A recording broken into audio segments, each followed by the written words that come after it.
Asante Mheshimiwa Spika, pamoja na majibu hayo ya serikali, kijiji cha Mgeta kimekuwa na mnada kwa muda mrefu sana na kimekuwa na madai ya zaidi ya milioni 221, na sheria ya halmashauri namba 8 inataja wazi kwamba vijiji vyenye maeneo yanayotoa mradi lazima wanapewa 16%. Maana yake ni 20%, 4% ya kata na 16% ya vijiji, na itakwenda kwenye vitongoji. Sasa ni lini sasa serikali itatoa maelekezo ya mnada wa Mgeta, wanakijiji wa serikali ya kijiji cha Mgeta kupewa fedha zao? Swali la pili, mnada wa Hunyari hauna uzio.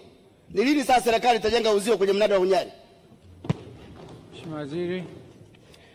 Mheshimiwa Naibu Spika, naomba nianze kwanza kwa kumpongeza Mheshimiwa Boniface Getere kwa maswali yake haya mawili mazuri, na naomba nitumie nafasi hii kuendelea kuwakumbusha wakurugenzi katika mamlaka zetu za serikali za mitaa kuzingatia muongozo wa bajeti ambao unazitaka halmashauri kutenga fedha kupitia mapato ya ndani kuzirudisha katika vijiji vyetu, katika kata, kwa kuzingatia daraja la halmashauri. Sasa mpaka wakati huu fedha za uendeshaji ambazo tayari zimetoka na kwenda katika kata, vijiji na mitaa ni bilioni 4.69, lakini tunataka tuendelee kuhakikisha kwamba vijiji vyetu hivi, lakini kata na mitaa na vitongoji hazikosi pesa kwa ajili ya uendeshaji wa shughuli zake ndogo ndogo. Kwa hiyo naomba nitoe msisitizo huo, wakurugenzi wote wa mamlaka zetu za serikali za mitaa waweze kuzingatia muongozo huu wa bajeti uliotolewa na warudishe hizi fedha katika ngazi hizo kwa ajili ya kuendesha shughuli zao.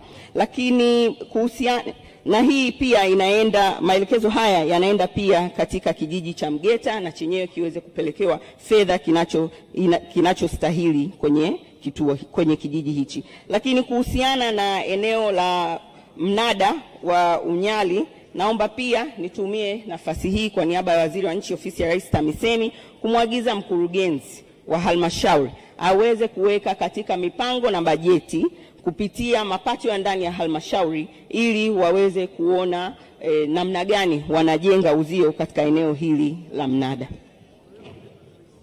Asante Mheshimiwa Waziri.